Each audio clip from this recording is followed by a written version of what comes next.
134 mots froids, une famille nombreuse. Mais les rires s'arrêtent dès qu'ils passent la porte. Ces mots tombent dans le vide, une chambre silencieuse. Le dîner est un shopping mal rapporté. Ses frères, ses sœurs, des ombres différentes. Ses parents, des statues au cœur de granit brut. La nuit fuit leur absence, trouve asile entre les tombes. Le cimetière murmure: ici t'es pas tout seul. On appelle le chat, pas pour sa grâce feutrée, mais parce qu'il survit, griffes plantées dans le béton. Le chat aux 9 vies, cicatrice sous la lune. Il écrit son armure avec des rimes brûlantes. Les héros en collant n'existent pas dans les livres, mais lui il dessine des ailes avec du papier vierge. À 30 ans, l'asphalte a dévoré son sang. La voiture a craché son corps comme un déchet.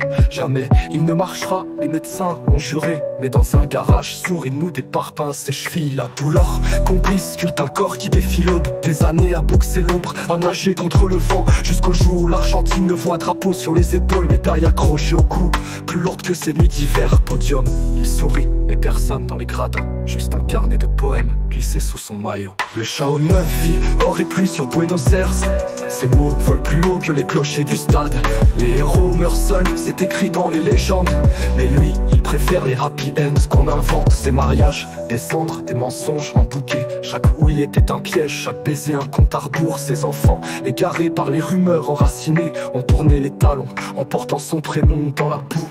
Pourtant au crépuscule, une femme dans la main efface les procès-verbaux gravés sur son front. Ensemble, ils refont le monde entre café et poésie. Le chat ronronne enfin, libre entre ses lignes écrites. Les cimetières sont loin, les podiums aussi, mais sa plume danse encore sous les néons de l'insomnie. Il sait que les super-héros n'ont pas de retraite. Il change juste de costume et recommence la quête. Le chat aux 9 vies, écorché mais debout. Ses livres sont des fenêtres ouvertes sur les égouts. Les héros, dit-il, sont ceux qui pensent leur plaie et marchent, même quand le monde leur compte les pas.